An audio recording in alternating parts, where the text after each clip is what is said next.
Hello and welcome to The Hill is Always Greener, a show where four friends are running in tandem with each other with a bunch of rings while talking about Sonic the Hedgehog to distract themselves from the inevitable passage of time and the seemingly similar level design that we keep going through. I don't know. I'm RockTheJake. I'm CyberLink, and I think I've actually caught my tether. Please send help. I'm GameBuddy, and I'm a fat, gay, pregnant dog. And I'm Faulerro, and seeing the same scenery over and over again and getting stuck in a monotonous loop is just my life. Hooray. I don't need to walk around in circles, Skinny brown girl. Circles. Something about the ages. Okay, we just activated every person listening to this over the age of 20. Our sleeper cells have just awoken. Go forth and play Knuckles Chaotix, which is what we're talking about today. Speaking of things that put me to sleep.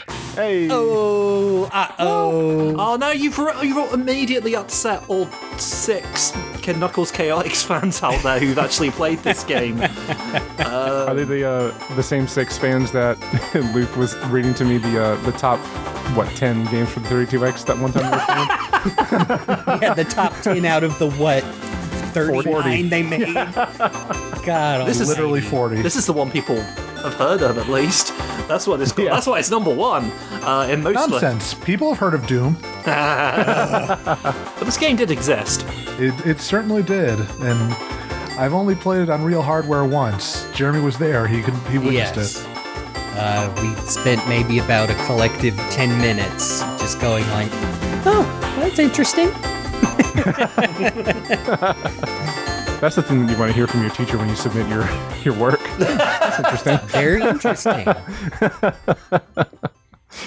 No, I think the notes this might get from a teacher are, has potential, see me after class, unfinished. No, we better get into it and justify our criticisms here. Let's not we don't want to make this another Sonic Underground episode where we're dunking on it a whole time out of enjoyment of the fact that it's bad. Because actually, there's more to this game than we make out, and we do joke about the fact that, and it is an unfinished game, like just right off the bat, like you can tell. But I think there's something here, and we need to just get into it to find the goodness within. Absolutely. Yeah, like it's got some flaws, but I do think that there's more there than meets the eye. Man, talking about gimmicks you have to force into something to... Well, no, nobody was buying. No, you're on the right track. There's something there. There's something there, just like Knuckles Chaotix. Yep. Just like, oh, geez. I guess we'll just start at the beginning. Speaking of activating anyone over 20, Sonic Crackers. What's that? That's all of us. You know it. I know. I can't believe I've never realized that the actual Romanized title was probably supposed to be Clackers. Yep. Like, yes, that's exactly what it looks like when you have these tether rings. Little toys that little pair of balls that you slam against each other. Yes, nice. It is interesting that, and it was also apparently the ROM. It was called Sonic Studium, which may have been Sonic Stadium, which sounds more like an actual game name, Or a forum. Yeah, funny how that works out, huh? But that's how it. I think most people. I can't say that. I can't say most people have heard of something in Sonic because there's so much stuff that we just assume other people know. Did you know about this before we did this episode, Jake? That you're the good barometer for whether something is known by normal people. I was gonna make the joke of like, I'm the average Sonic fan who's only heard the name of Knuckles Chaotix. What is this? I've heard of Knuckles Chaotix. I've seen screenshots and maybe saw gameplay a long time ago, but before I played this game, I knew next to nothing about it. And even just reading our overview today, I did not know that it started its life as a tech demo that was originally called Sonic Crackers. Yeah, I feel like Sonic Crackers was something that was on the very early Sonic internet to where you would see screens just around web rings and be like, oh, that's cool. And of course now, like, you can play the entirety of the demo, and people have ported like that system into other games and blah blah blah, and it seems like such a ubiquitous thing now that I forget that, like, oh yeah, that is an obscure bit of trivia. But for those who don't know what it is basically a little Mega Drive game. I think it was meant to be a Mega Drive Genesis game. Yeah, it was game. Mega Drive. Mm-hmm. Yeah, that you could that had Sonic and Tails as the main characters. It's not a finished game. It is just a tech demo showing off this cool and great and really, like, we could build a game off this concept of two characters being tethered together and bouncing off each other and rubber banding all over the place. This is the new future of Sonic. Oh, you think we've got it worked out now? No, we need to apply a weird gimmick to the next game and keep doing that over and over for every game in the franchise forever. That's how we make money.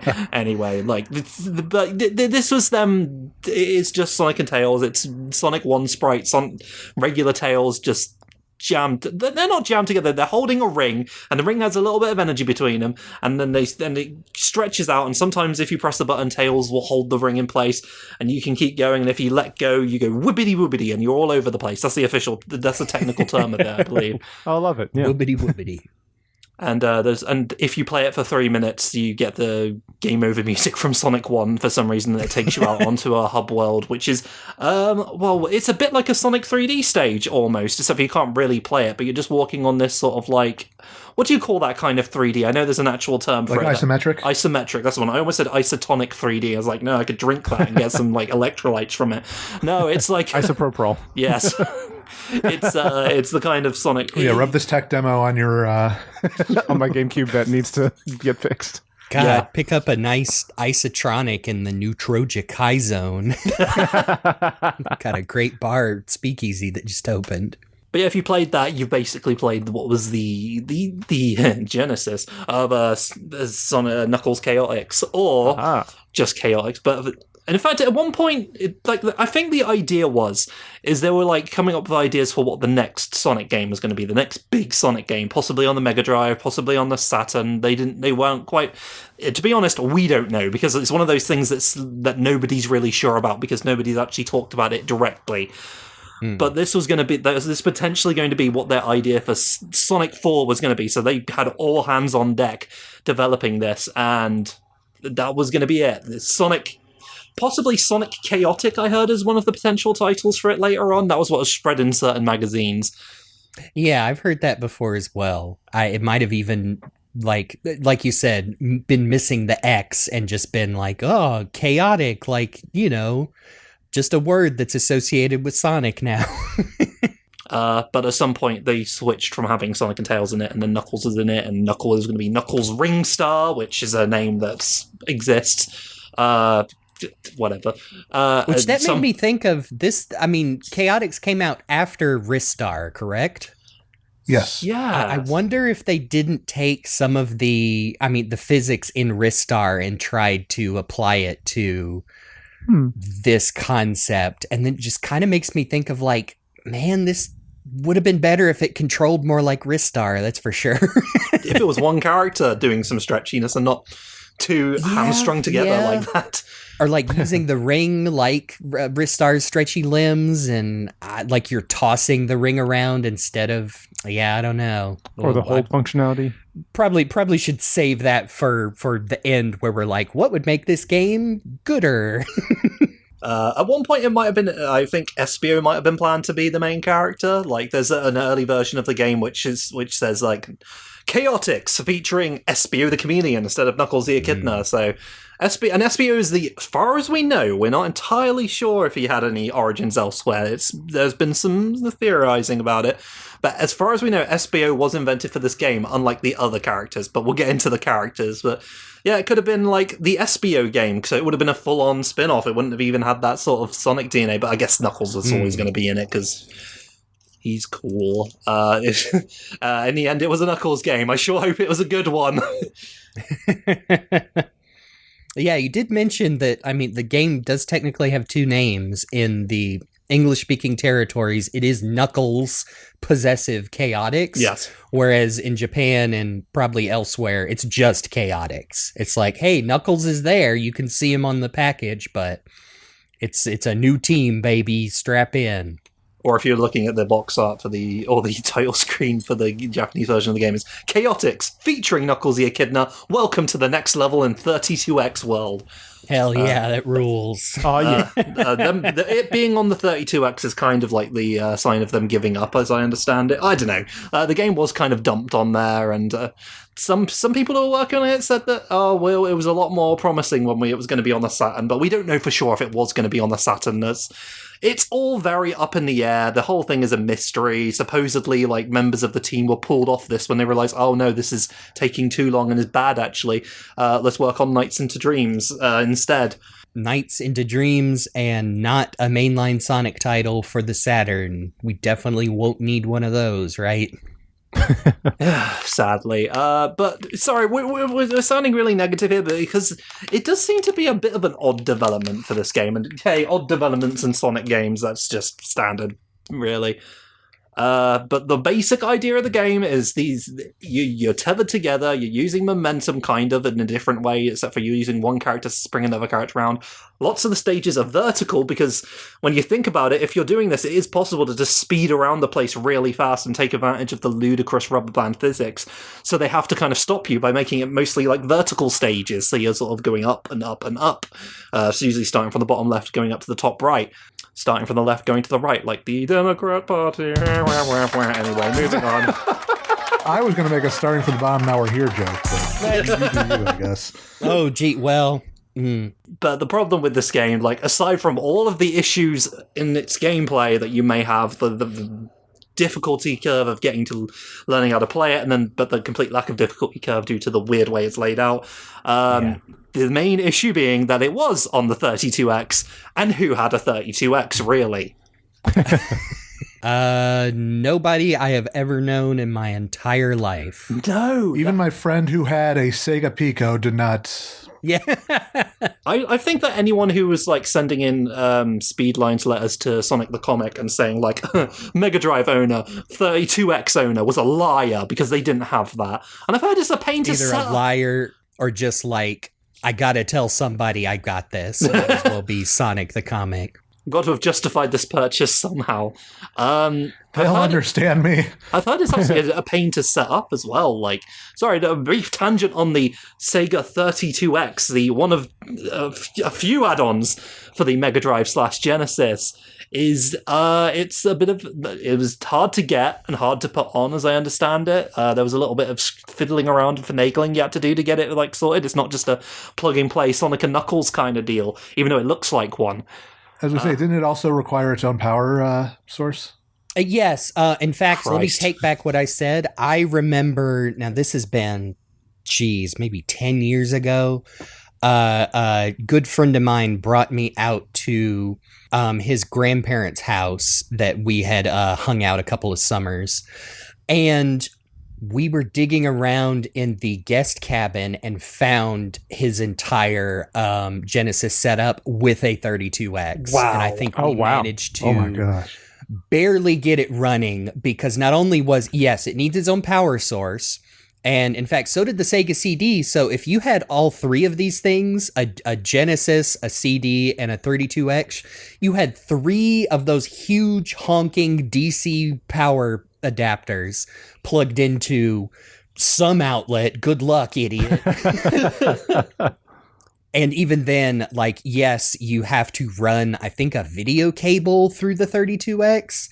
And even when you get it and the cartridges on there, it's like, and again, it might have been the age of his system. It's like, okay, nobody breathe and see if this thing will power on. I can't remember what we might have gotten Super Star Wars going. I think that was one of the cartridges he had.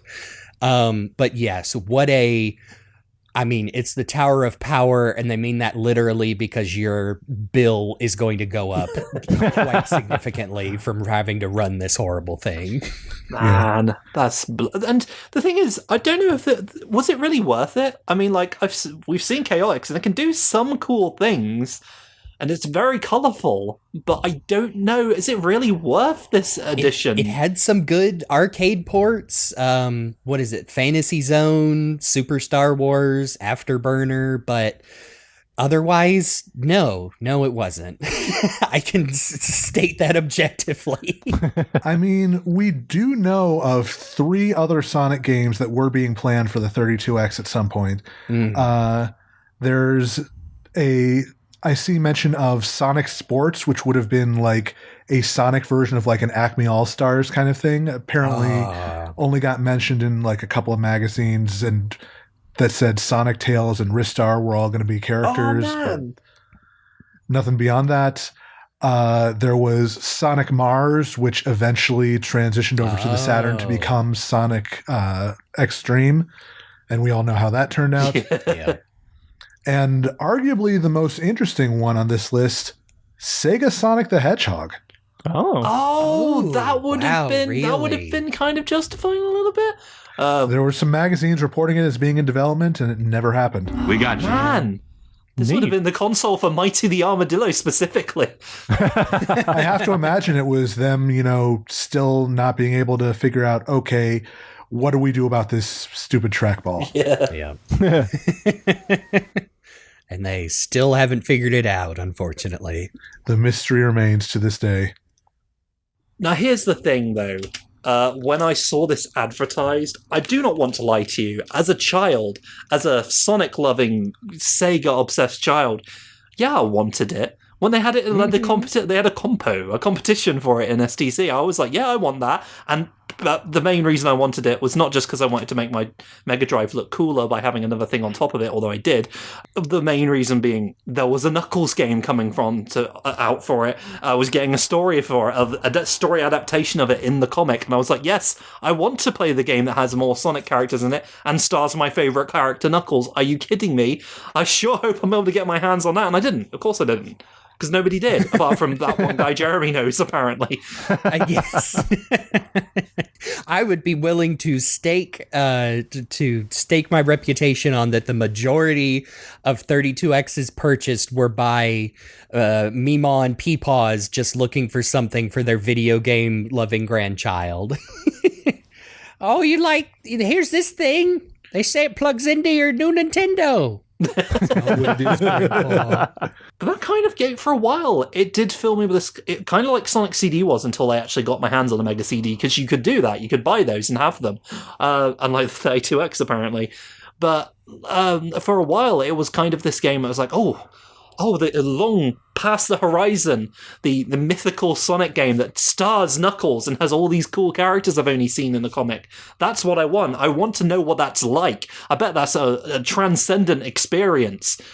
And I did get to play it eventually, but it certainly wasn't on original hardware, and it's a game, at least. I will definitely say I did not know the 32X existed until years after this game came out, when I was just getting into online fandom, because there was like no advertising for it around my area, or if there was, I just never noticed. Did they not bring it up I suppose they wouldn't bring it up in Archie, would they? Well, I was not actively reading Archie. Damn. Yeah, I was about to interject that I think I learned about it from the Archie adaptation, which is its whole weird, stupid, bad thing.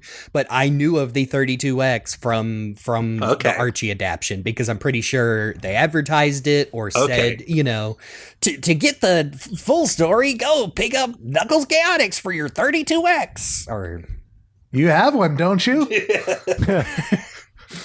But I definitely had heard of it, but it was just like, I don't think I'm ever gonna. Because I think by the time that even came out, they were impossible to find. Like, geez, I might have read that as a back issue, and the 32X has been dead for years. God, that's weird. Jake, did you have any experience of knowing that the 32X existed at all growing up? Not a bit. I think like Luke, I didn't know about the 32X until I started getting into Sonic fandom on the internet, in my early adult years. So had no idea what it was, and then honestly, maybe the first 32X game I had heard of was Knuckles Chaotix. Probably. I know for sure it was the first one I'd heard of. Yeah. And actually, you know what?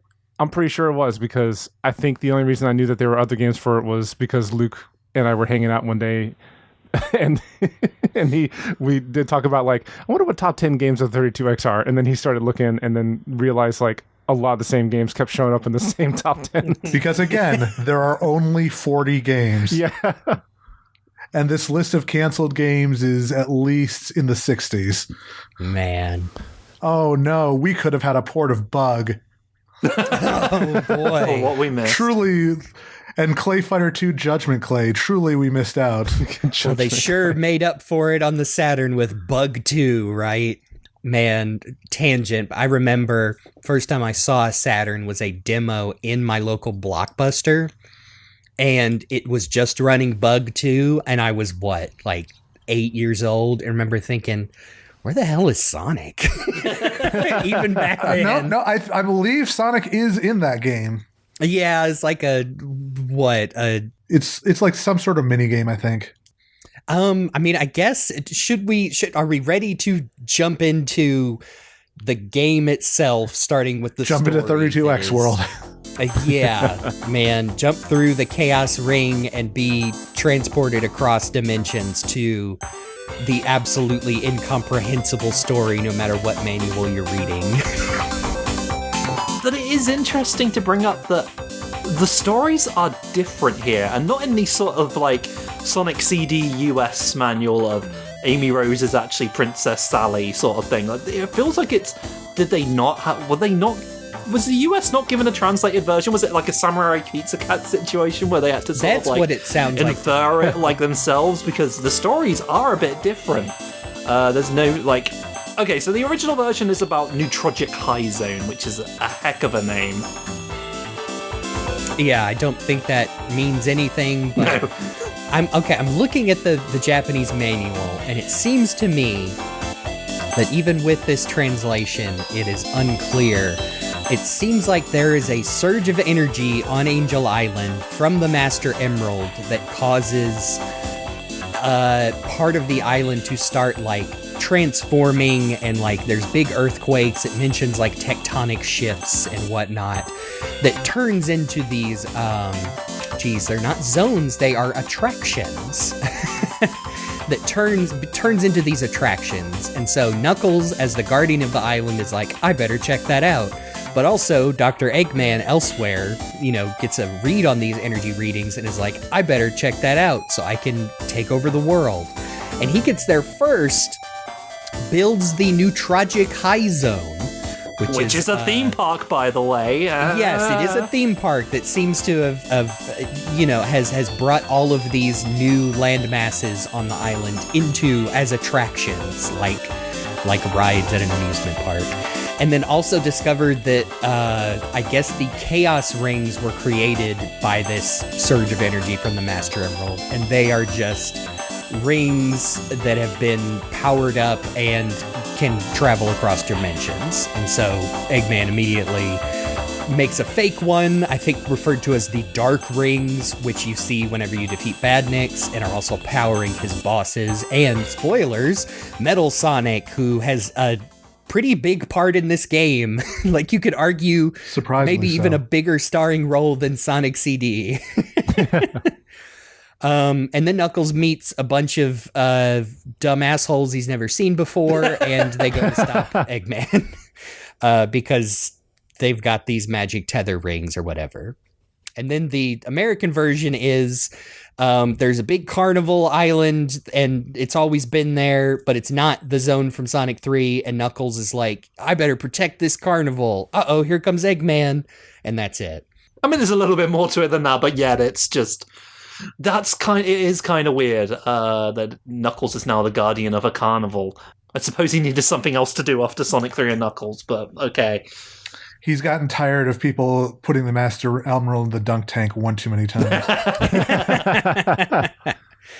Yeah, I do think it's interesting that the story, at least the Japanese version, is very focused on the Master Emerald. So this is a post Sonic 3 and Knuckles Eggman where he's I gotta get that big thing. Does give you the vibe of, oh yeah, this is the next big Sonic game because it's following straight after the events and Knuckles is starring, and yeah, that was the intention at one point, I'm pretty sure, but anyway. Characters. Oh yeah, there's characters in this one. Actually, good lord, there's a lot of characters in this one. Yeah, a couple that got cut out.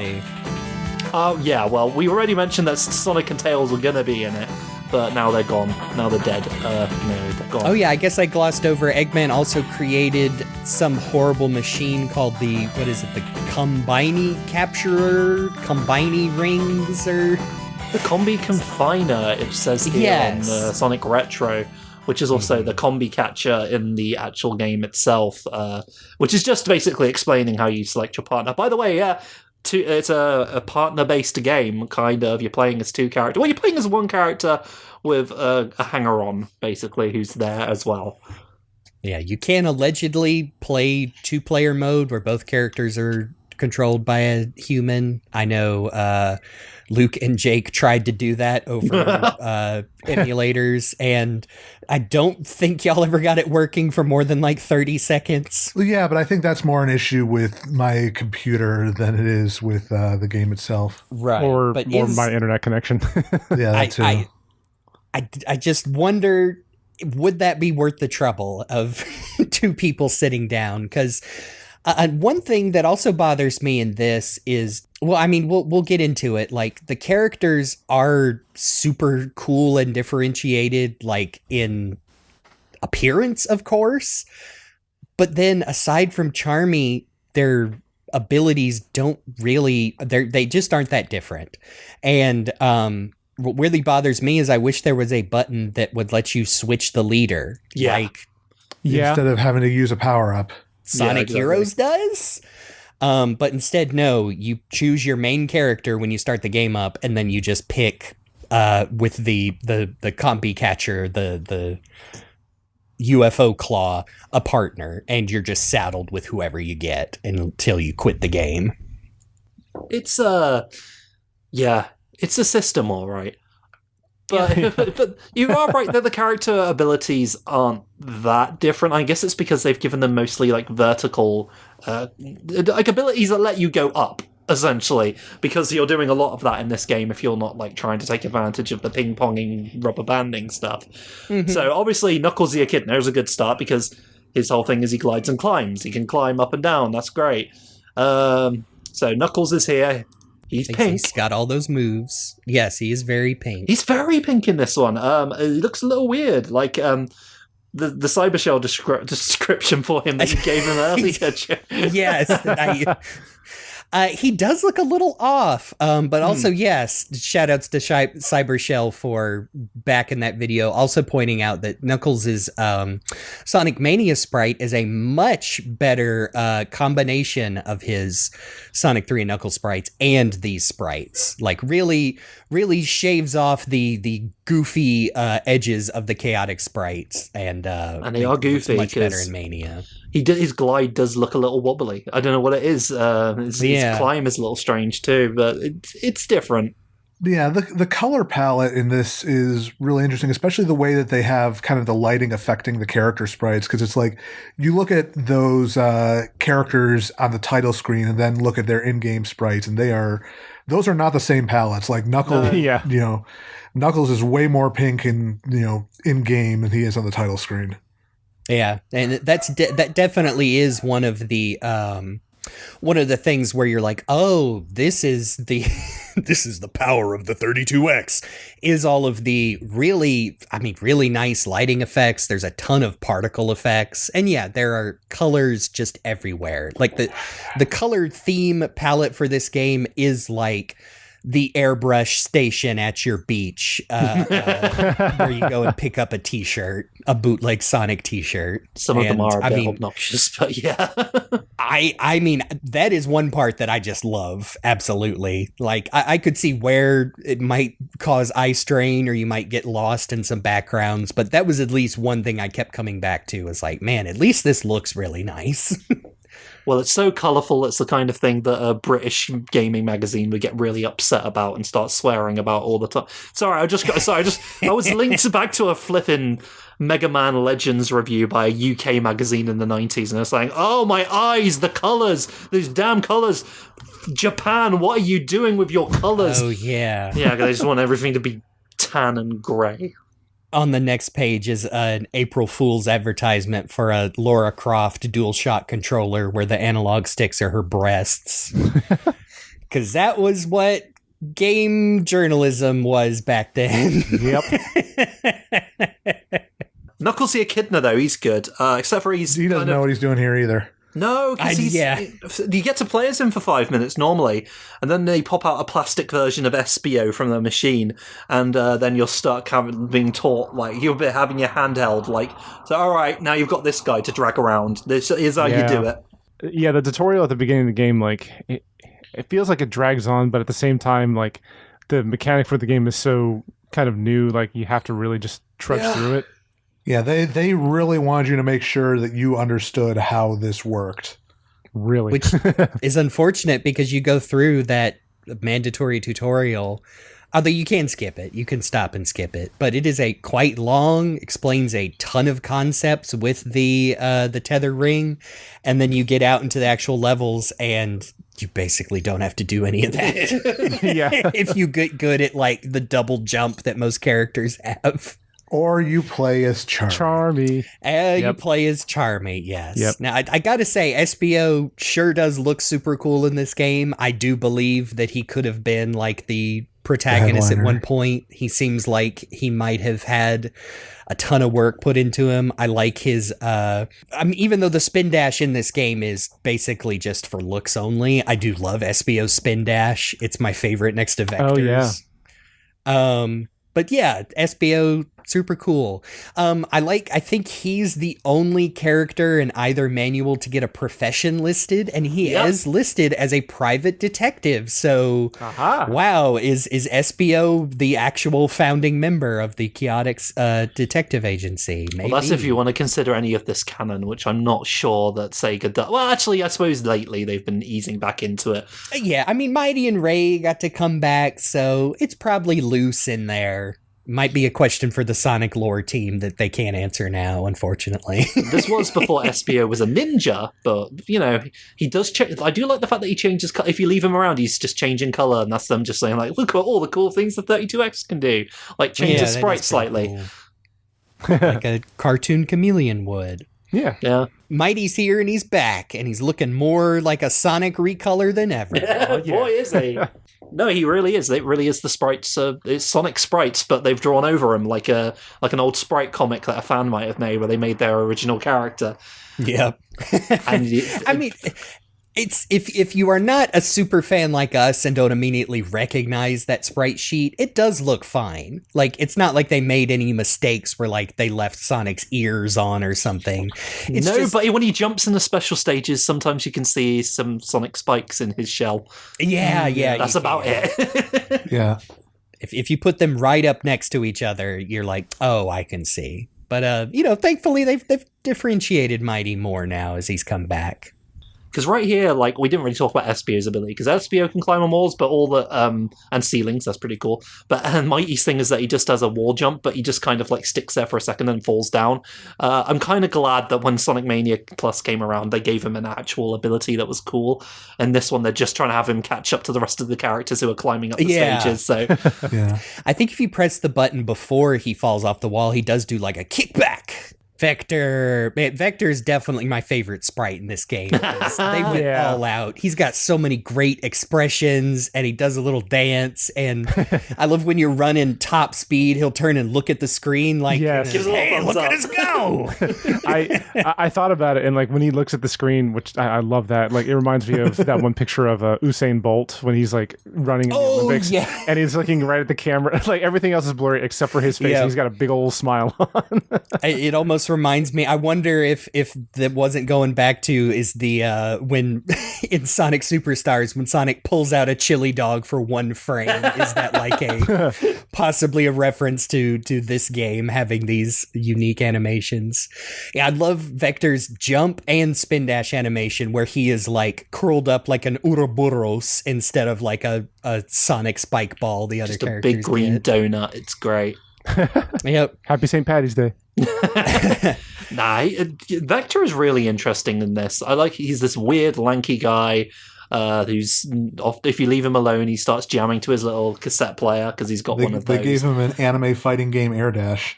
Yeah, that's Yeah. true. He's Yeah. got that, and he can climb on the wall. He can do that and climb on the walls right after he hits them. And he goes in any direction. It's great. I really like playing as Vector. He's a fun little guy. It's hard to sort of like. I guess he's just younger, but it's almost hard to reconcile this Vector with the Vector we would get in the Chaotix, like Team Chaotix and Sonic Heroes. Right. He's not a big much bulky dude. lankier. He's a skinny, funny, goofy guy. And I suppose technically Yeah. Vector is goofy, but God, sorry, but I guess I kind of can't help but I can't unhear the awesome Chaotix voice from him, and I'm annoyed by about that because I do like this guy's like, "Whoa, hey, it's me, guys! Whoa, I'm Vector! Whoa!" Yeah, he's gotten a little better, but also one of the, like we've talked with Shadow, Vector just sounds like that now. Oh God, yeah. Okay, I hate to give Ken Penders any credit because he overdoes it into where it gets straight up racist, but I totally get why you would attribute, like, oh, Vector is like a hip hop guy. He is a, you know, like Fresh Prince of Bel-Air, like Jazzy Jeff or Will Smith. Like, you could totally pull that personality from these sprites and not. And you know, like Sonic Heroes was a reinvention of the Chaotix as a whole, but you could see where people picked up on early personality cues just from looking at these sprites, because that's all there was. Like, there's a couple of lines, even in the Japanese menu, that I like how it points out that even though Mighty is very strong, he is very much a laid back guy who is not quick to violence. I'm like, oh yeah, that's cool. He's a, you know, Mighty's like a gentle giant. And then Vector is, I mean, we can't not talk about it. The fact that translations of this, of Vector's Japanese thing, have said he's a devout believer in God. And He's a that's why God-fearing come young to man. the floating island. Now, I cannot remember where. It was probably on Twitter back in the day, but I thought I saw an alternate translation that basically said Vector is on some kind of divine mission. And then the second I saw it, I realized that, oh, I think they were trying to do a Blues Brothers reference where, you know, they say, you know, we're on a mission from God. That's what I think anyway. I can't back that up. I could not say that is an accurate translation, but it's what I believe now, damn it. Or he just believes in Jesus the Hedgehog like any good God-fearing citizen of Mobius should. That's why he's baptizing Chow with Fancy. We know the answer to that question Phantom better do to than people. most. Hey, well, Knuckles Chaotix. Yep. I love that picture. By the way, the characters so far, apart from SBO, like I think we mentioned, have been pulled from other Sonic media. Obviously, Mighty came from Sega Sonic Arcade, and Vector is here straight from the planned sound test menu for Sonic 1, you know, Sonic's band, famously, with a bunch of other characters. They pulled the keyboardist out and made him a full character. That's Vector. And I just think that's neat that he's lived on from that and redesigned. I think he was redesigned by Naoto Oshima. I know Naoto Oshima like took some of these early designs and Oshima'd them, I guess. But there's Vector now, finally canon in the games, at least for a while this one's still out. Yep. Hi diddly ho. It's Charmy B making his debut. I thought it was interesting that only the American manual gives him an age and says he's a teenager, while the Japanese leaves that blank. So you could argue that was always a goof up, and Charmy's also always been a little bugger. Well, Literally. It depends, because the Japanese version says that he's very moody and mature in his words and actions, and it's really hard to reconcile that with the Charmy B we know. He loves napping and honey and also can fly faster than the speed of sound. It's true. Sorry, imagining a bee going so fast it breaks the speed of sound. It's almost as funny as a Tiniest little hedgehog doing sonic it. boom. I guess that would just be a gunshot. Like a bullet shaped like a bee. Yeah, Charmy is the weirdest, to where he gets a lot of like backstory in his manual description, and then I feel like nothing is represented in his sprites. He's just a little guy. doofus swinging Because he's so much combi ring. because he's so much around. smaller than like- everybody else. Like, there's not a whole lot of room for detail in those sprites. That's true. He is very little in here. Like, much littler than we'd expect. Not as little as he was in the manga, by the way, where he's from, the Korokoro manga. That's his origin, by the way. He's a comic character who got brought over. What? But sorry, Jake, I'm sure you're about to say something great here. I was just gonna say, I remember when Luke and I were playing together, and so the game has these power-ups where you can either grow or shrink. And when I was playing as Charmy, I had a moment where I hit a growing thing and was just like, "Whose bedtime is it now, Vector?" Probably the only good use for those power-ups. Yeah. CBB, Charmy. Death penalty. Penalty. Yeah, sorry, but it's funny that he may love honey, but he's all about the cheese in this game because you can cheese the levels real fast. Oh yeah, with Charmy B, he's like the solution. Unlike how do I beat this game? Oh, I know, just fly everywhere and not like Tails, but just you're constantly flying. If you jump, you fly. There you go. There is basically no penalty, especially considering that you can, do a forward dash to take out any enemies that might impede you. Right. Mm-hmm. And I didn't. He doesn't have a. Oh, go ahead, Jake. I didn't realize this about Charmy until literally the final boss fight. Because I just kept constantly pushing the jump button to make him like fly and dash around. I didn't realize if he just hold it down, he just flies. Yeah. I did not. Yep, yeah. yep. I was just like, I'm an idiot.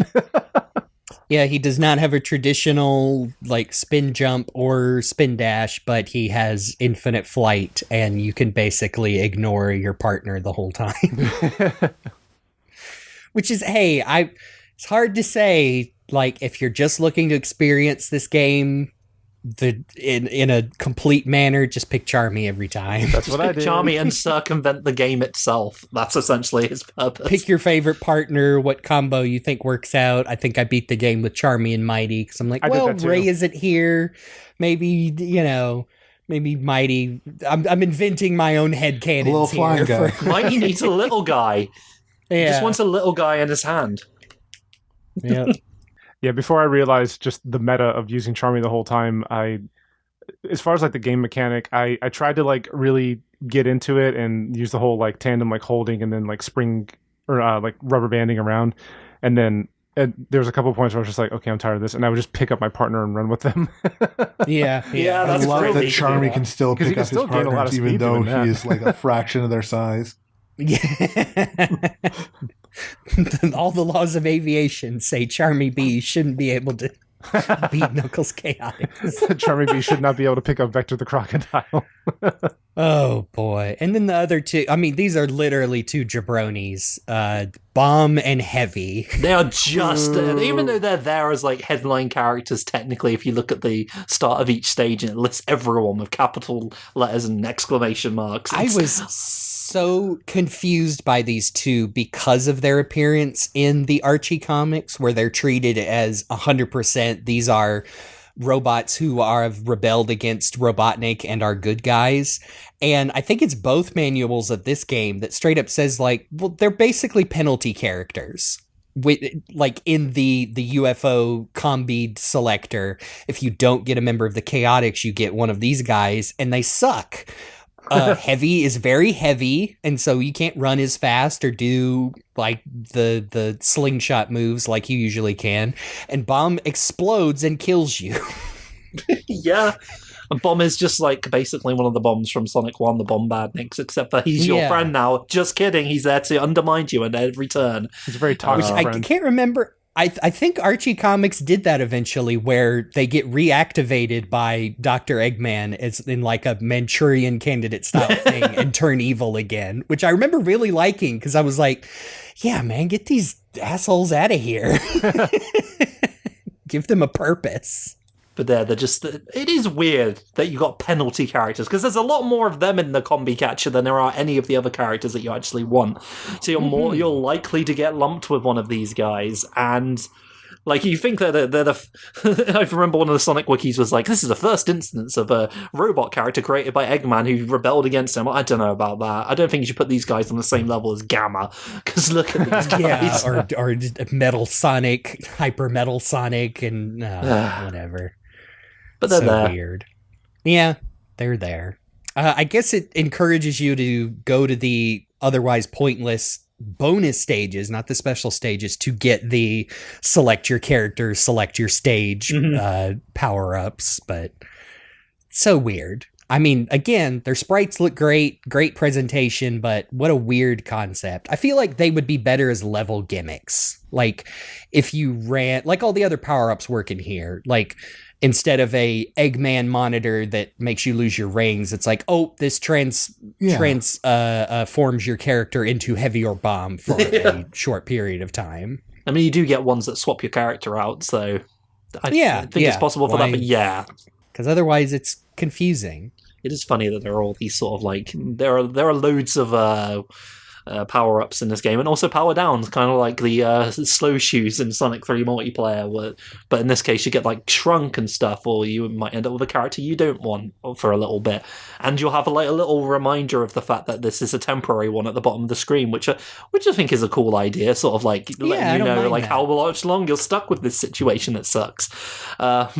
But it works really well for the invincibility and speed shoes that just work like a regular Sonic game. But there's also, they blink when they're about to run out, which I think is pretty nice.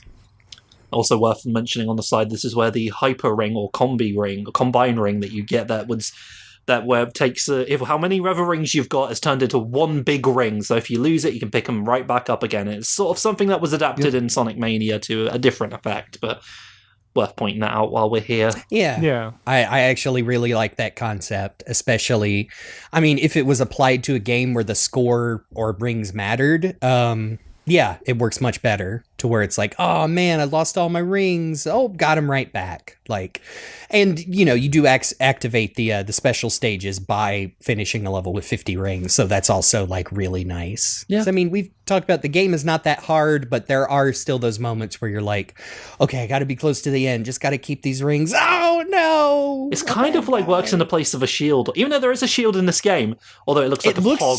It looks super weird. Like this was another 32X thing. Like, oh, look what we can do. Like fake 3D objects. Whoa. And it's blinking at 60 frames per second. And then you look at it and it just looks super weird on your character. Speaking of characters, we might as well get through the last important characters in this game. That's right, we're talking about Weknia, the official... No, it's not.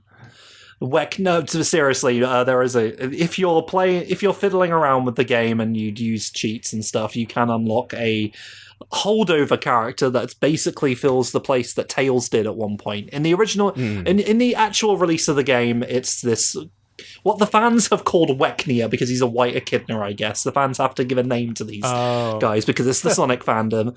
So you get this sort of like it's got a different color palette. It looks like Knuckles, but he's got Mighty's skill set. But if you play one of the earlier prototypes, or at least the one that's available, this character will be a bit more orange, and he'll have Tails' flight ability. Tails is a traditional flight with getting tired stuff. So, like, basically, like, this is a holdover. Just like how Mighty is a holdover from Sonic, this is a holdover from Tails.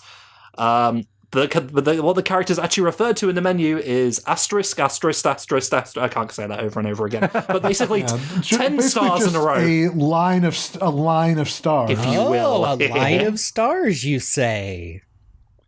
Yes, that's where Starline from the IDW comics came from. Basically, we have to. I don't know. We haven't talked about the glitch trio before, but yeah. Yes, and I think was not an inspiration for Dr. Zachary from STC, but might have been an inspiration for the more recent, I want to say modern, some of the appearance of Dr. Finitvis from in Archie as well. Yeah, basically. I mean, I believe that's confirmed. It's the sort of thing Ian would do. I mean, if he's making Surge based on Ashura from Sonic 2 and Kit Tsunami on the Tails from Sonic 3. I want to say that Finitvis was even pre-Ian. It might have been the redesign, I think, was John Gray in he is a character. Return to Angel Island. He's a character who was there during Penda's storyline, I think, but making him cool. I think he got a redesign. I think him being cool is a Flynn thing, but I like attributing all the cool stuff I see in Archie doing in Flynn and everything else to bad people. And hey, Sonic, Tails, and Amy are also here, kind of, sort of, not really. I mean, they are. There are sprites of seemingly ending sprites for Tails in the tornado and Sonic as Supersonic. And if you beat the game, spoilers, they're there, and Sonic has tan legs for some reason. Oh, I didn't even see that. Yeah. Oh, God. Makes him look like, not even that's the only good ending you get, which is... And then if you enter a couple of special codes, I think starting on the color test, you can make Amy appear on the sound test, and she's doing a little dance and says, "Cool, sweet, catchy." Very in a cute. speech bubble. They don't actually allow her to speak. That would be no, of course sacrilegious. But yeah, sorry, Luke just linked to a picture of Sonic's very naked legs here. Oh boy. Oh yeah, speaking of characters speaking, sometimes he likes to wax. Characters speaking that would be considered sacrilege now. I did not know until I rewatched that Cybershell video that the Sonic CD, if you just leave the characters without moving for a minute, instead of going, "I'm out of here," and giving you a game over, Metal Sonic shows up and just blasts you with his new tummy beam. Cool little thing that they've added to this game. Yep. They don't want you to just be waiting around. I know, it's so weird that there was even apparently like an ending sprite of Supersonic that didn't have the proper color palette but did exist. Like, man, I really think they were supposed to be something in that good ending, and they just didn't do it. Did not do it. Oops. Speaking of cut content, might as well get that out of the way. There are a bunch of sprites for all the characters, well, most of the characters, where they're dizzy and they're spinning around and they look really silly. It's not known what that's for, but I like to believe it's from the which was it? What's the boss with the merry-go-round? The whole like carousel thing. Oh yeah, I think that's just called the egg carousel. Yeah, I would like to think they just get dizzy getting spun around. I'd like to think that's what that's there for. That's my theory, but I don't know.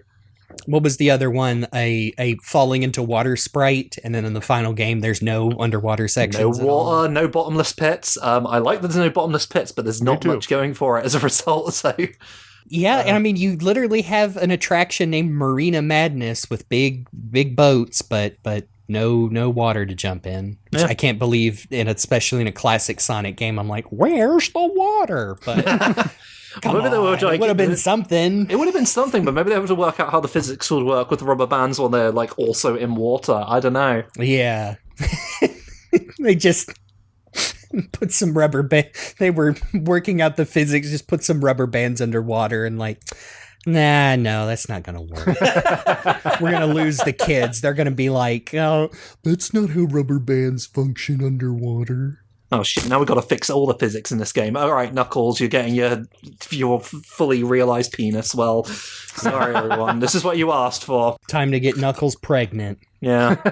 God, it's not cut content, but again, something I think they just threw in here because they got it working. This game has an entire day-night cycle. It's true, yeah. If someone didn't explain it to you, I mean, I just highly doubt you'd piece it together. But yeah, I can't remember. I saw someone list out the number of combinations. There's like dozens and dozens of combinations of the stages at the various different times of day, and there's no way to see them all in one playthrough. It's just, every playthrough of Knuckles Chaotix is unique and customized.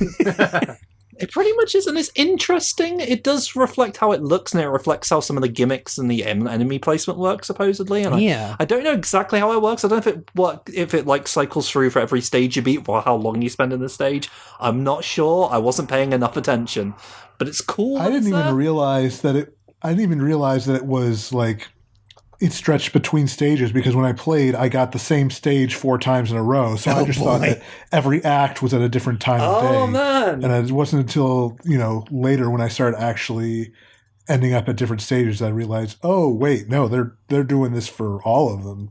Yeah. Oh, okay. I think the Sonic Retro documentations claims that it does take into account how long you spend in the previous act, and then that gets added on to, I think if it hits a certain threshold, then the time of day changes. But it's super interesting. And again, looks great because the 32X, you're using all those lighting and coloring techniques, but just weird. Like, there is a training mode, which is actually, I think, more of like a time trial mode.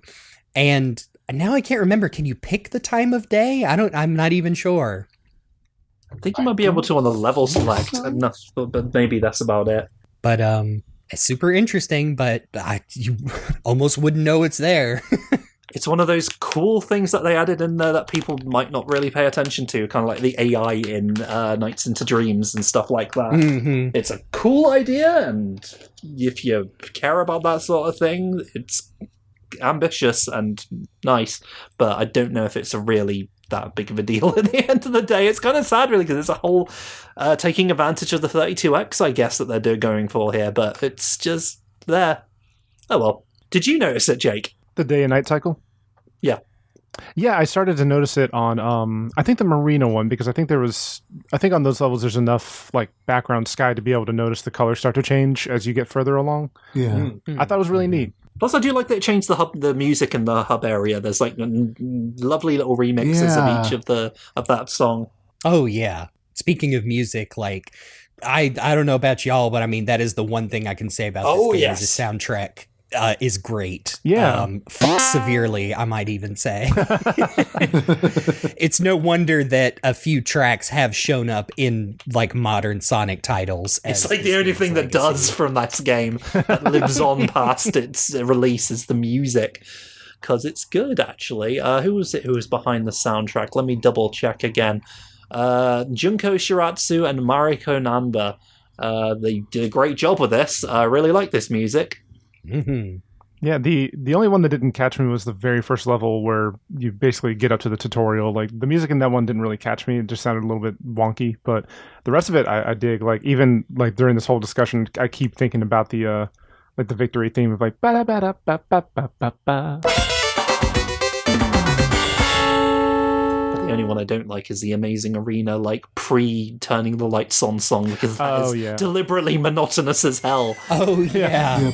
Man, let me tell you, I figured it would happen, but at least the levels are so short. I did make it through an Amazing Arena without finding the magic clock, and it just tells you, no, you didn't do it. Try again. Yep. I Happened today. did the same thing. I'm like, okay. I don't think that's a gimmick in any other level, but But it's good. For the most part, I really like the music. There's some. It's just some of them seem a bit weird because they happen at strange times, like when you lose a life. If you do lose a life, and by the way, it's kind of losing a life requires you to lose enough rings, and I don't just mean the rings that you get into debt for. If you keep using that unstuck button to unstick your partner, so you amass an amazing amount of debt on your rings.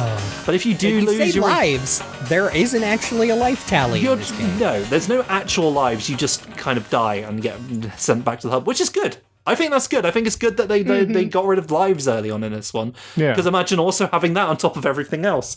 I wish it didn't take like 30 seconds because it seems like a hole in the universe opens up. Right, that's the thing. Because first you lose your partner, and if you don't survive long enough for your partner to respawn, you get hit. And instead of like falling over, boom, and falling off the screen, a black hole opens up, and there's suddenly this funky music. It's like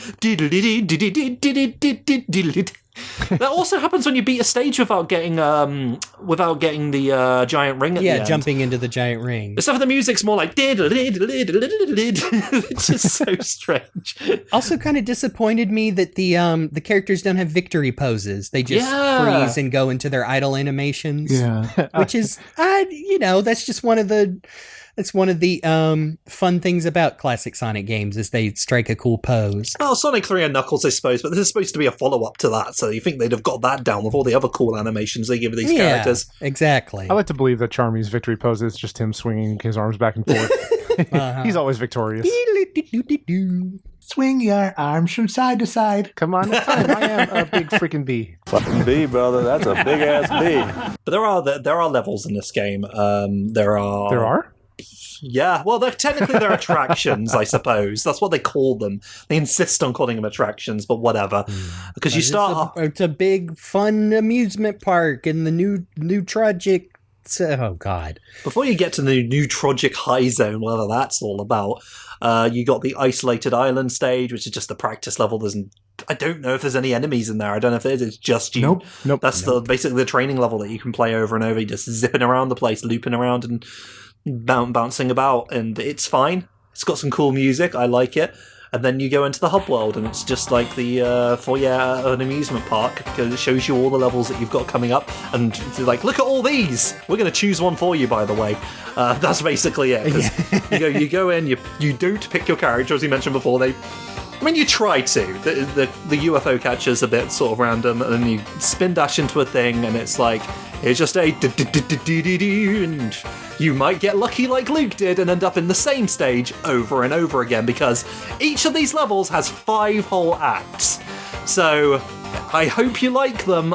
Yeah, I hope so. Yeah, so I guess should we just name each level real quick? Because I think we mentioned earlier the whole alliteration thing, but I don't know if we actually said for sure the names of each and every level. Unlike other classic Sonic games, there's no reason to spend time talking about every single one because they're kind of all the same. They really are. Yeah, I mean, yeah. Even though you have to pick these levels by random, and the game picks it for you, basically, unless you get one of those special items in the bonus stage that lets you pick it yourself. God, imagine that. You'll probably end up in one of them, and there's not really an order to it because of that, but I guess in order of what you see on the stage select. Not that you can select them very much. What you get. You get the first is Botanic Base, which is very green. It's like a botanical garden. And in fact, it was going to be called Botanic Garden during development, apparently. So it tells you what it is. It's green. Does anyone have any memories of that stage?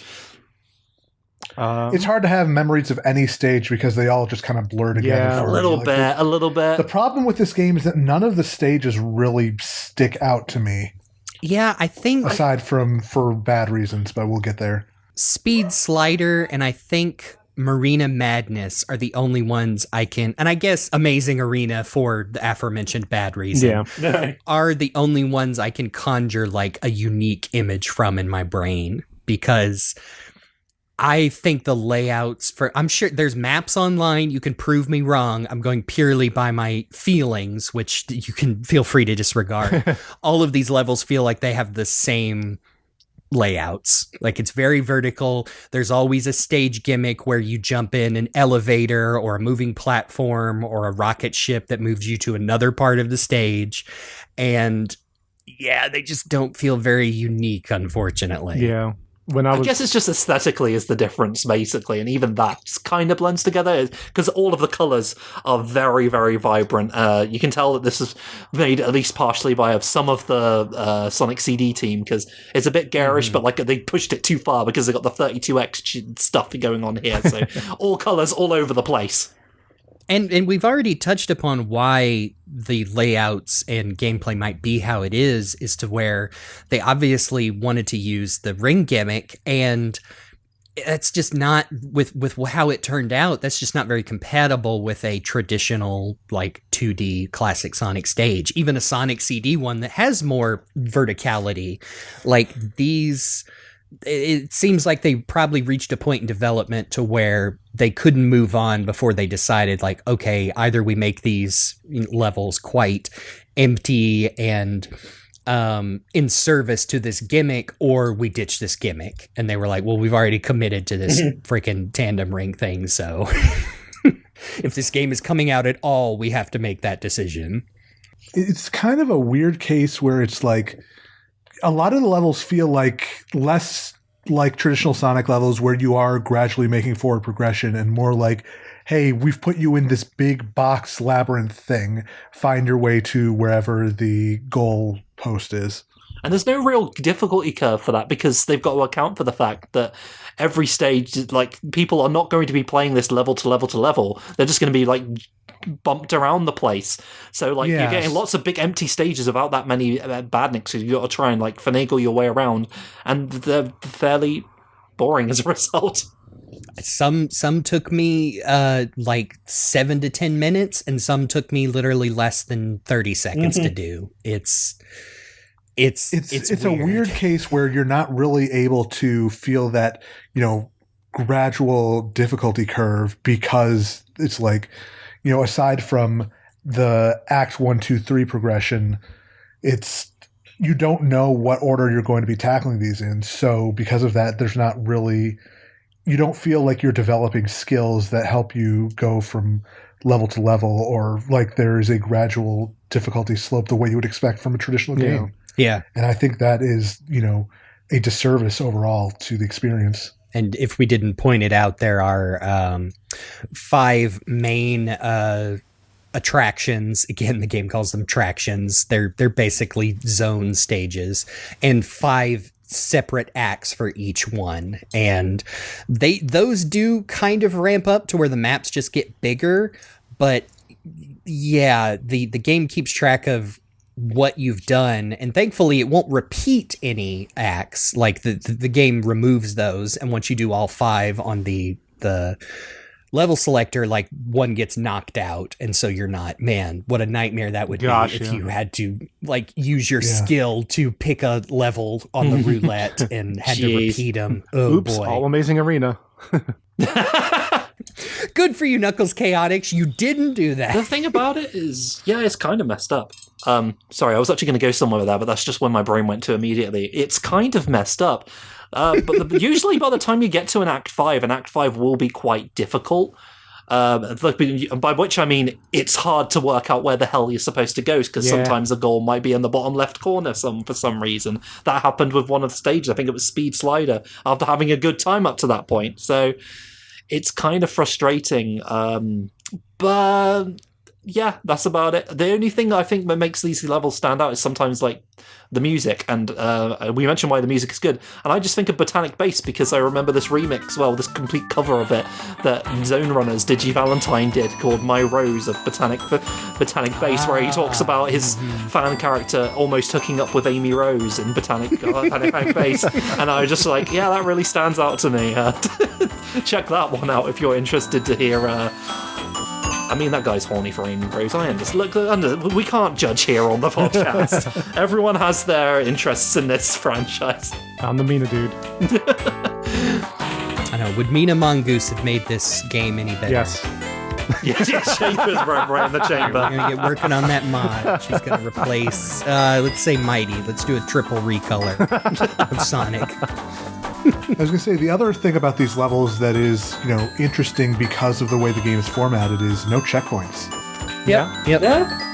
Yeah, you don't really need them. I mean, as complicated as they can get, like, it would actually be easier just to quit out and start over if you get super lost. I don't even know if there's a timeout mechanic. Is there?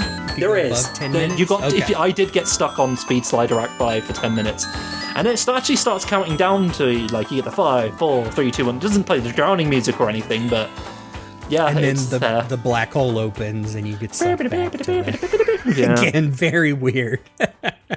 Yeah, I mean, I hate to say, I don't think I have anything else to say about the levels other than the pretty ones are pretty. Again, I think by default, Marina Madness has to be my favorite because I think it has the most unique gimmicks where you're kind of raising and lowering the water in the bottom. Reminds me of what Sonic Mania did with Oil Ocean Act 2 and the submarines. Yeah, they just straight up took those from Chaotix, I think. Yeah. Pretty much, like... Yep. I wish the levels had some more unique ones. Like we said, the Amazing Arena, you have to find some magical clock to bring life back to the stage before you can even complete it. I hated that so much. And it does give you an interesting, guys, it's like a proto Master Emerald radar to where like every 5 seconds it will show you with an arrow where the magic clock is. But it's a gimmick, but I don't know if it justifies being there fully, I guess. It's interesting. I think the things to point out there's just like little things to point out about the stages. Like Marina Madness stands out to me, not just because it's got a nice theme to it. I like how it looks, but I also like the music because it reminds me of every time Dave interrupts the Sonic the Comic the podcast to bring in like a note that he added later.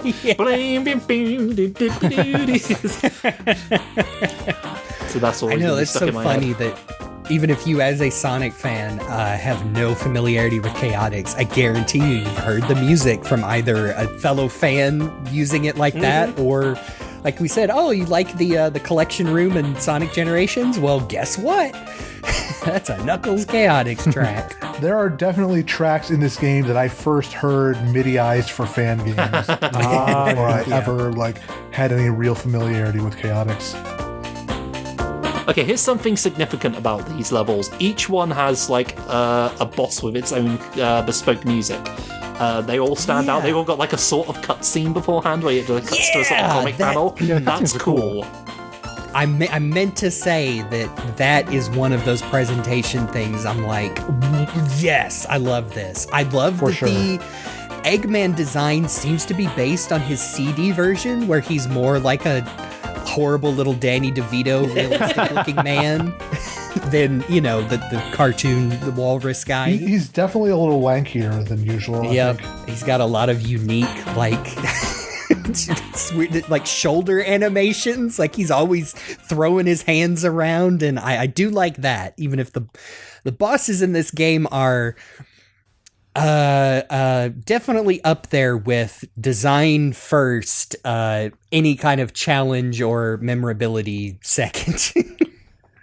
But they really want you to behold the power of the 32X. Yes, I'm glad they're there. I do enjoy most of the bosses, and I wouldn't actually want this game to be much harder, because I think that would really drain some goodwill out of the average player. Bonus and special stages. They're both very unique to this game. The bonus stages, you are falling down this infinite black hole using the pseudo 3D to hit power-ups. I think the main ones are rings and points, which don't really matter for anything unless you're trying to get to the especially considering that your ring counter ticks down the longer you spend in those special stages. Yes, I think both the bonus and special stages use your rings as the timer. It's almost like you're I think at the same rate as a supersonic countdown, just 1 per second. Pretty much. So if you want to get those chaos rings from the special stages, you really need to go in with a decent number of rings, or else you might find yourself in trouble. Yeah, the bonus stages, I think they look fine. Like I said, they that is where you can earn the right to pick your character directly. Same with your stage. Otherwise, you can get some extra rings. The special stages, the ones where you collect these mysterious chaos rings that seemingly do nothing except, I guess, keep Eggman from destroying the world. Man, I really like these. I'm not saying they don't have a difficulty curve, but once you get in the groove, boy, I like these a lot. They're pretty fun, actually. They're really interesting, especially the fact that, it's a similar thing to, the Sonic 2 special stages, where it's get X number of things before you hit the checkpoint. But the difference is that if you don't get enough of the blue spheres, they'll tell you need, one more or two more, and then they send you back through the loop again, and you have a chance to actually get the ones you missed, which is good. But also with that ring counter ticking down, you don't have, the time. You may not have the time to make a full loop, in which case, you may be in more trouble than you actually think.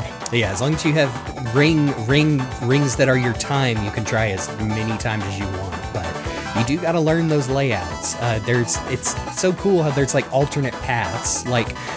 Sometimes one path will never get you enough blue spheres, so you have to loop back around and take the other one. Yeah, the more you go through the special stages, the more you realize you basically have to do another loop to get more of these. And I mean, just to pair it off everybody else, I also ended up really liking these stages. I mean, the way that the pseudo 3D works, it can be a little bit troubling, especially for the up and down ramps where the camera shifts and then you look down and immediately there's a spike ball or a bounce ball right in front of you. And there is some inherent difficulty in judging the length of jumps and momentum, just because this is not true 3D. You're still using 2D sprites. But I just ended up really liking these. I can't believe how good they look and how I think we all played this game emulated because it's the only way to do it. Mm-hmm. And I think the emulator it works the most on hasn't been updated in about a decade. So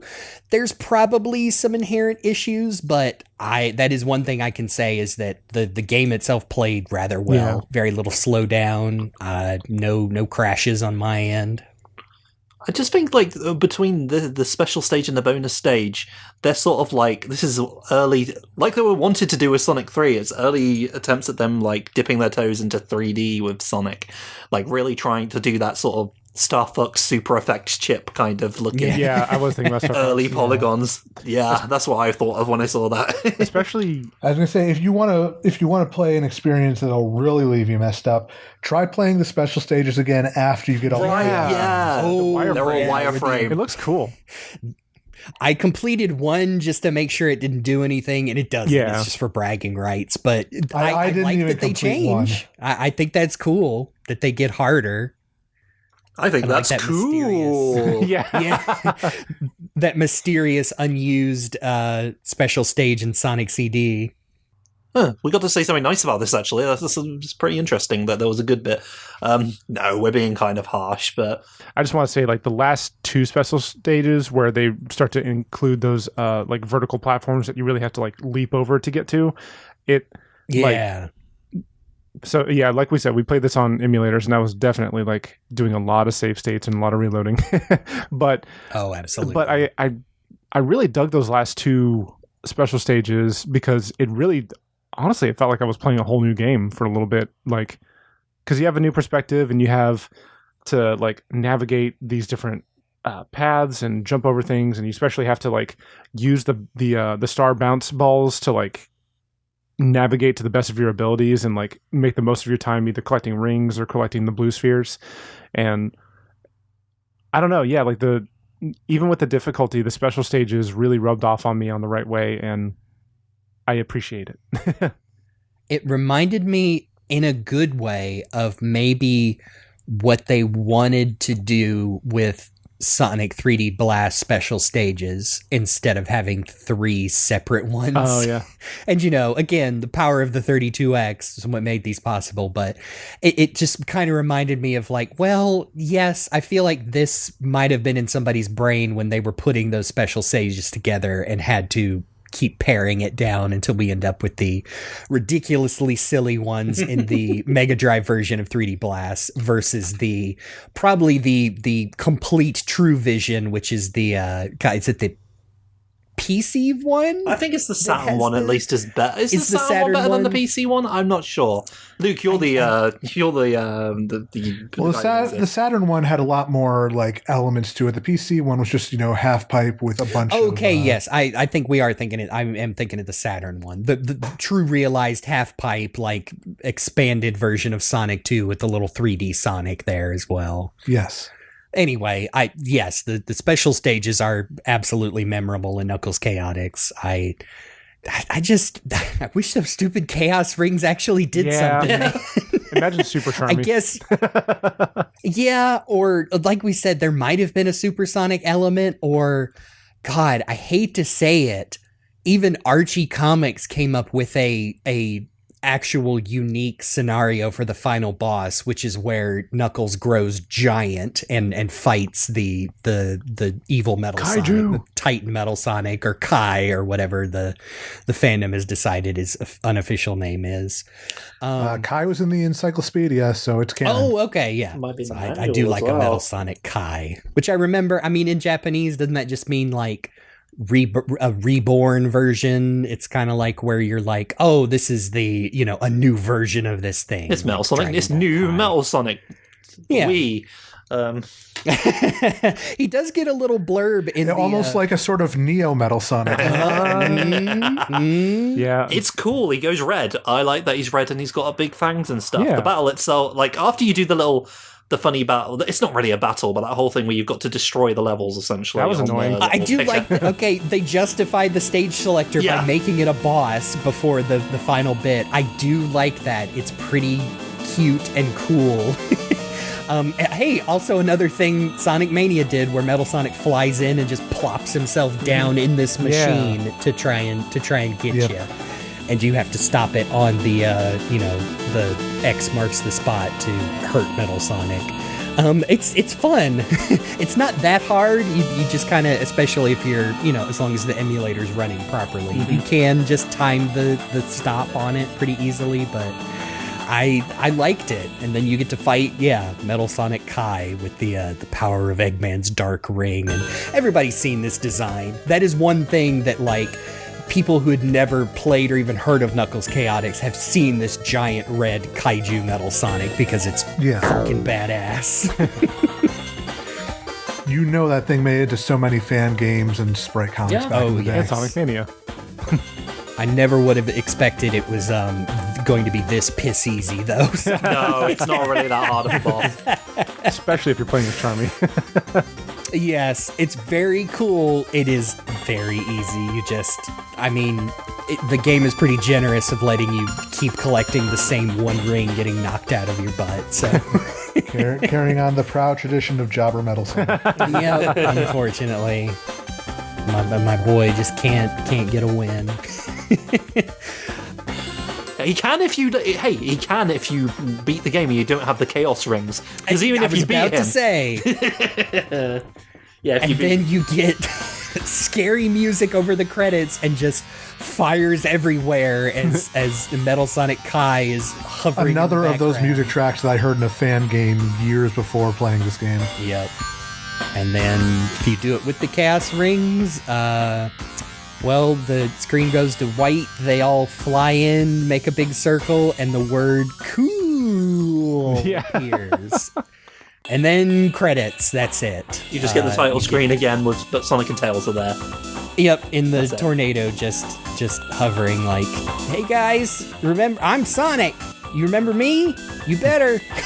Yeah, so basically having the chaos rings determines whether you get the bad ending or a bad ending. It really is unfortunate that, again, after those cool boss cutscenes, we couldn't even get some, like, barely animated comic panels that give us, I don't know, I don't even know what it would be. Show us all the characters, like, what are they doing after they've saved the island? Knuckles is guarding the emerald. SBO is founding the Chaotix. I don't know. At the risk of making the obvious joke, I feel like if you didn't have all the chaos rings after you beat Metal Sonic, instead of doing the cool thing, it should have brought up the rings you did have and just flashed the words, not enough rings. Yeah. Unfortunately, or at the very least, like, try again and have Robotnik, like, I don't know, juggling them or putting them into a big robot. He's spinning around the rings on his finger like Knuckles' idle animation. Yeah, or he's Eggman's breakdancing. He's got his costume from that one Sonic CD thing, and he's breakdancing on the rings. But instead, Metal Sonic genocides a whole city, and it's, yes. for no reason, it's just there. Yep, you just assume destroyed Angel Island, everyone's dead, Knuckles has failed. Oh well. I guess Sonic and Tails come and mop it up later because they're just flying around watching this the whole time. I guess Supervising. I knew that knucklehead would allow thousands of creatures to die. Let's go save the world, Tails. I'm sure it inspired lots of people to do their sort of horrible ending Sonic stories where, Eggman killed everyone and now they're all dead and murdered.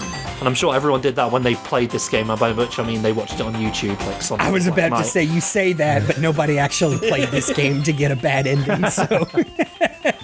As Tails is like, Sonic, really? Shouldn't we do something to help Knuckles? That sounds more like a him problem. We're hands off on this one, little buddy. Just like Sonic Team when they ran out of time, I guess, and had to rush this out without an ending. I am also saying that, but not in those lazy game devs. It's like, no, this was probably a peripheral that should never have been created. I'm sorry. Yeah.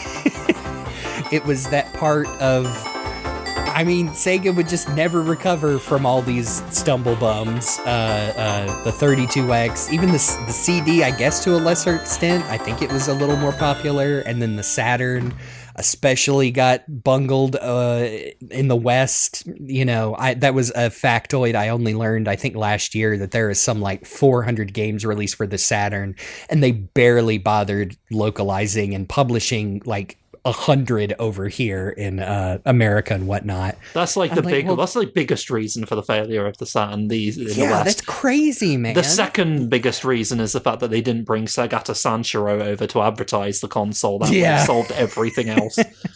And also the whole, you know, and it's available now. And nobody asked for nor wanted that strategy, including apparently Sega of Japan. Yeah. We're like, you did what? For the record, there were 1,028 Sega Saturn games, and 775 of them were Japan only. Wow. God.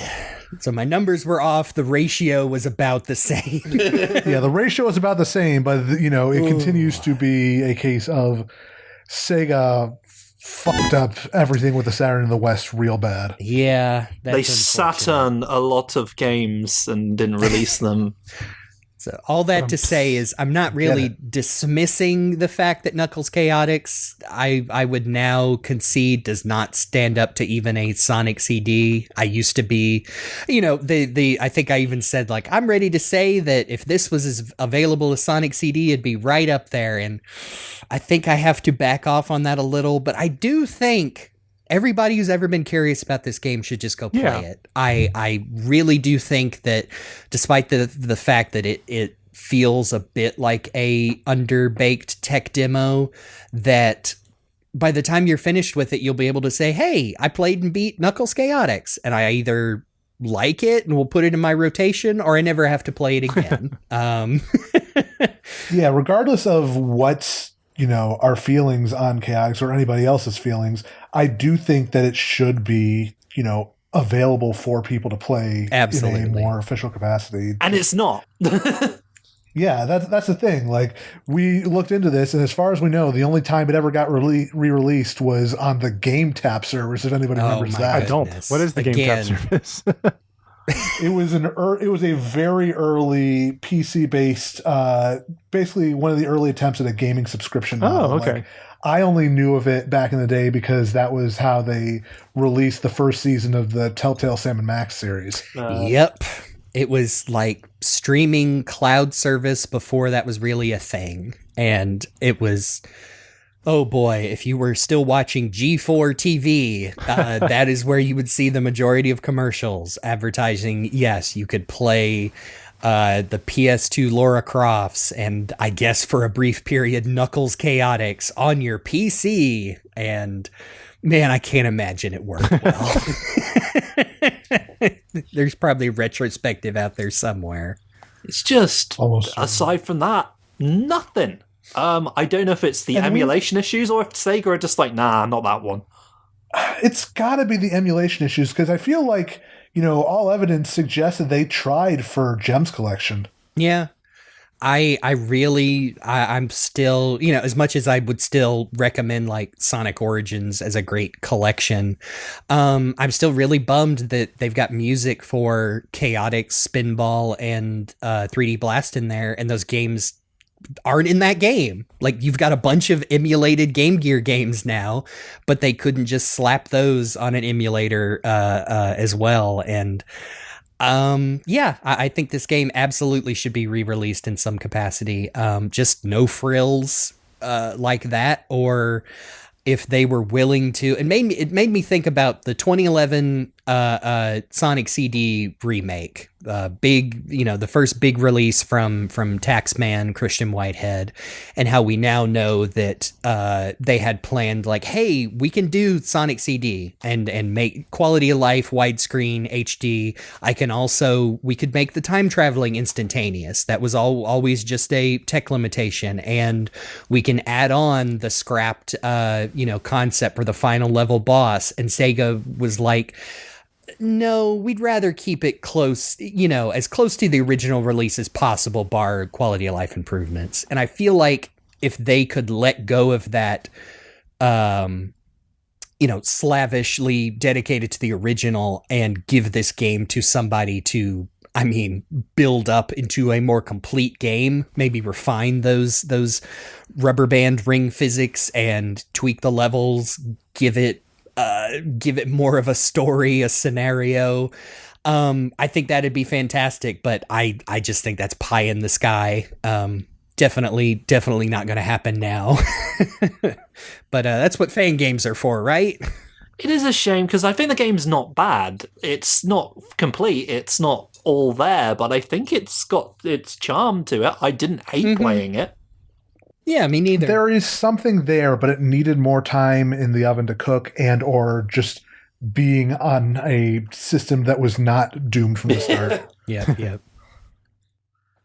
Like at the very least, it feels like Sega is at least willing to acknowledge Chaotix here and there. Like obviously we still get the remixes every once in a while. We, got the music in Origins. We've seen some Chaotix references in some of the recent comics. Like it's still around. It's just that, for whatever reason, I don't know if we're ever going to see a playable version of the game brought back anytime soon. No, right now it's just an abandoned theme park that's like you would see visited by Defunct Land or something because it's probably all horrible and moldy and oh god, there's like all sorts of things there. It's like Blobby Land. There's a reference for British people. I know it was.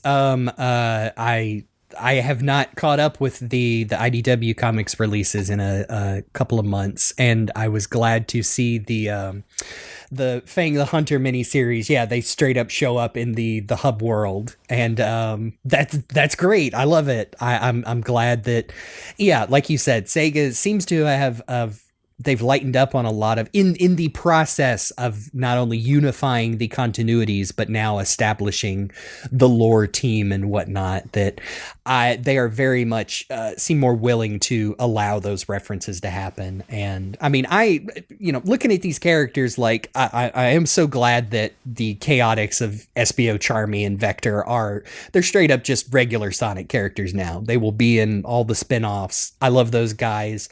I'm so glad we've got Mighty and Ray back too, just to have some variety. And like, man, look at these guys. We brought them back, managed to give them kind of established personalities now through the animations. And I just hope that we see more of this stuff like brought fully together. Like as much as I'm sick of classic Sonic showing up as a playable character, I want to see like a modern Mighty and Ray show up in whatever the next story-driven game is, or as DLC for the upcoming racing game. Like if you're still dragging out members of the Deadly Six, I don't see why they can't pull the trigger and finally say like, here are modern versions of these characters only appeared in classic times. Now they bring back Heavy and Bomb first.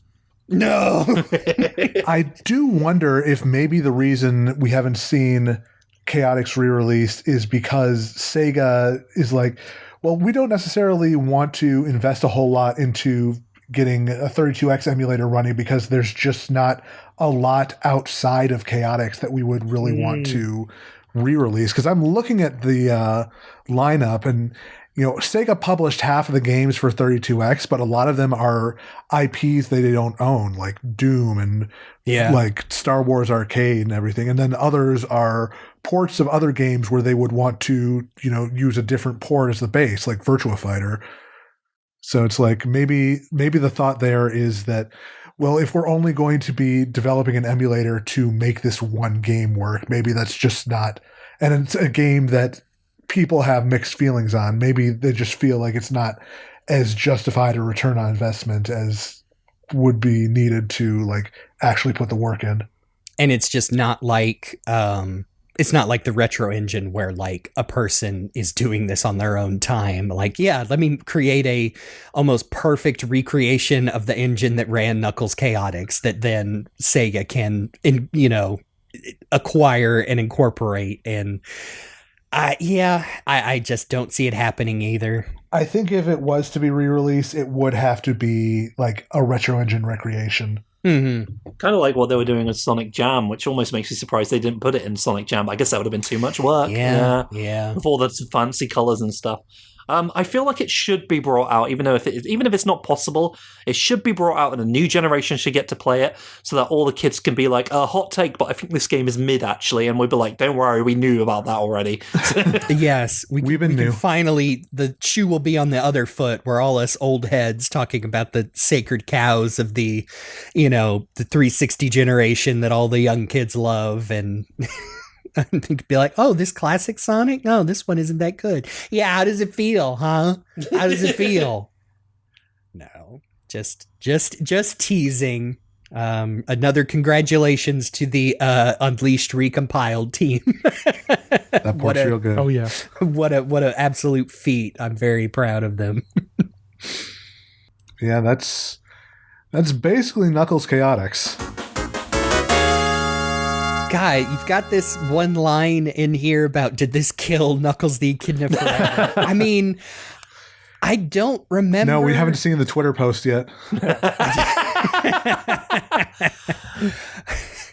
I mean, speaking for Sonic spin-offs, I mean, since Chaotix, I don't have my, when did the Tails Game Gear games come out?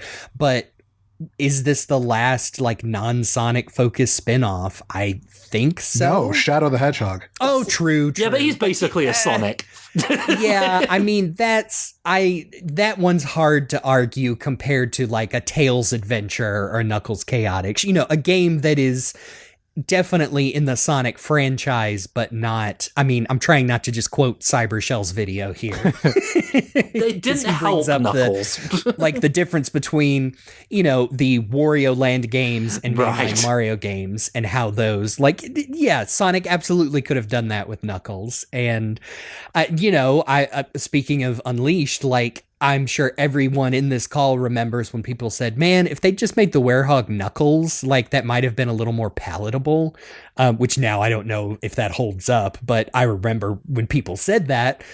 But yeah, I definitely still would like spin-off games. I still think, man, Amy Rose, give women a spin-off game. Give women a chance. Yes, and I maybe this was one of the nails in the coffin for Sonic Team, where they're like, yeah, maybe we should just stick with traditional Sonic and not try and mess with it, and that worked for a little bit. I don't think Sonic, it not starring Sonic is what the problem with the game was. And they looked at all of it and they're like, that's the problem. It's got Knuckles in the front. It needs to be Sonic all the time. That we should have brought out Sonic Crackers in the whole game. Oh boy. Yeah, I can at least say I'm glad that became this and wasn't their attempt at a true Sonic the Hedgehog 4.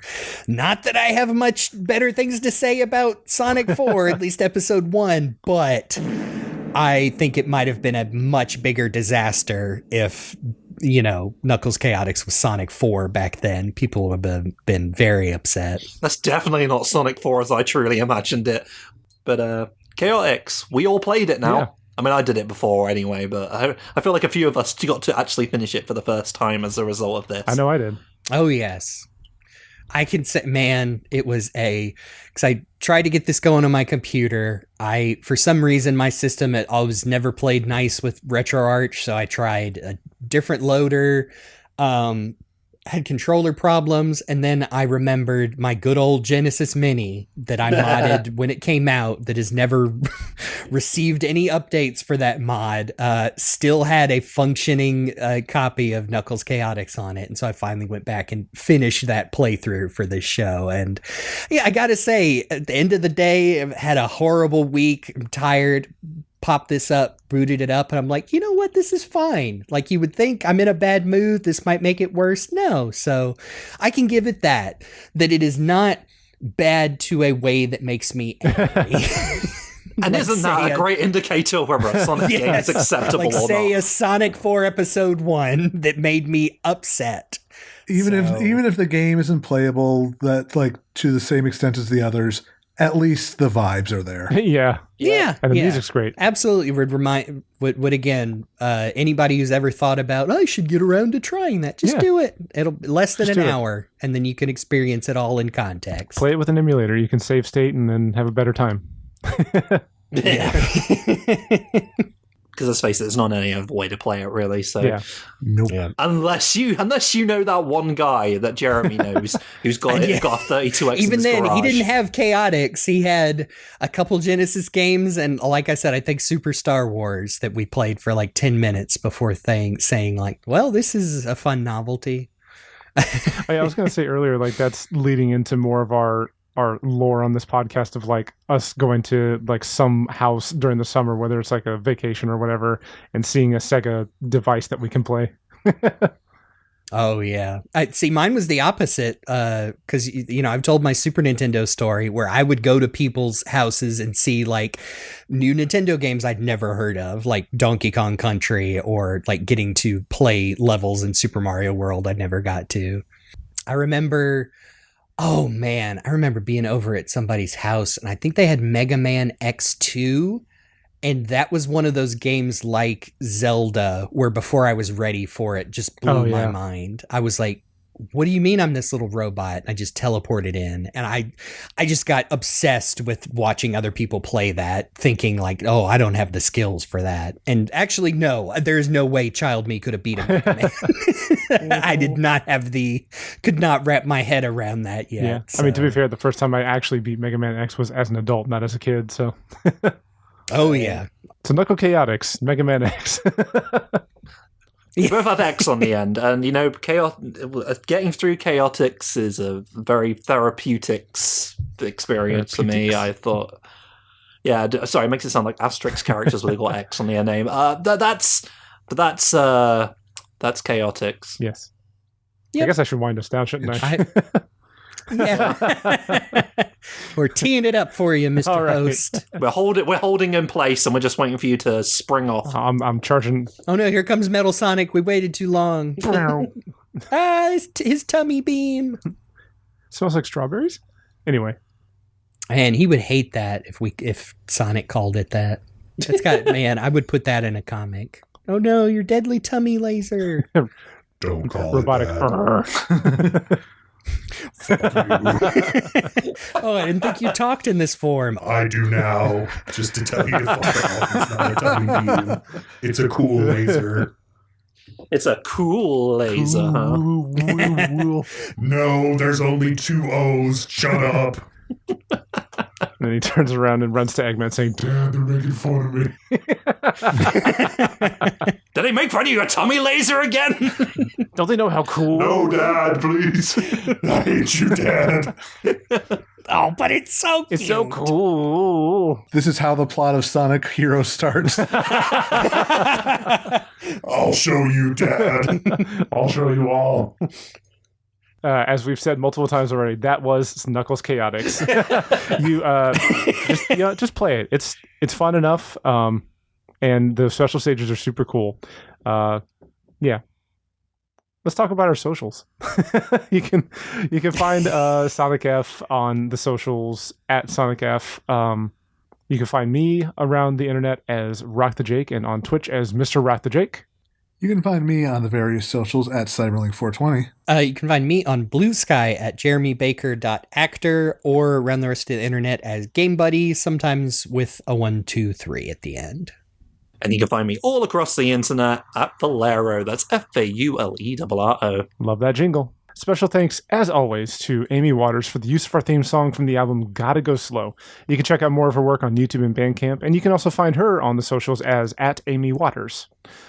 As always, please remember to subscribe and review and share and like and send us your firstborn child and offer to us Crocodile with cool headphones. Oh, please don't do that. Okay. We're not gonna know what to do with that. Yeah, that's true. Actually, but sacrifice it first and send us the demonic energy that results. Oh no, I don't want that. Then we can transmute that into like a crystal or something. A nice donut. A Chaotix remake. Yeah. Yes. But the horde of firstborn child's human transmutation to get a perfect Perfect running 32X emulator. And we're runs in saying, "Don't do that; it won't work." But next time on The Hill Is Always Greener, we're going to be talking about a TV show that we've mentioned in passing every now and then, and they've even brought up very lightly on occasion. But we're finally going to dive into Sonic Boom, respectfully, the Robots from the Sky arc, which I have not seen, so it'll be new for me. The show's only 4-parter. Oh, okay. Was this wasn't the series finale, was it? No, this was not. This was mid-season 2. Okay. Yeah, I think I remember this. I think I've only watched it once since the initial airing. I'll be happy to go back to especially the weird, Sonic Boom we've talked about, very funny show, but very much a sitcom with little continuity, and here's a 4-parter out of nowhere. Yeah, it's interesting going to Sonic Boom. We're finally covering Sonic Boom in a way, using this as an excuse to actually talk about Sonic Boom. Why did that happen? But mostly, I've not seen this one before. It's fun getting into the topic a little bit. I still have fond memories of Sonic Boom, the TV show. Yes. And I didn't play any of the games, so I guess I'm doing pretty well for myself. Same here. We're going to have to get to those eventually as well. Yeah, eventually. I suppose so. And again, mentioned in passing in our ranking our zone episodes. Oh yeah, that one from Sonic Boom. Remember that? No, nobody does. But I think that wraps up for today. I have been RockTheJake. I'm CyberLink. I'm GameBuddy. And I'm Faulerro. And hey, please refrain from foiling evil schemes, plots, and odd plans while inside the park. Foiling is strictly prohibited. History repeats itself. It's all about them theme parks. I love Sonic Heroes. We could solve the whole Eggman problem if we just get him a good copy of Roller Coaster Tycoon. Oh my gosh, yeah, we could. This has been The Hill Is Always Greener, and we're going to give Eggman a copy of Roller Coaster Tycoon. The whole way through Knuckles Chaotix, I was waiting for the story sequence where your character gets poisoned by LSD. And I thought this was a mellow experience before that, but... Comic books.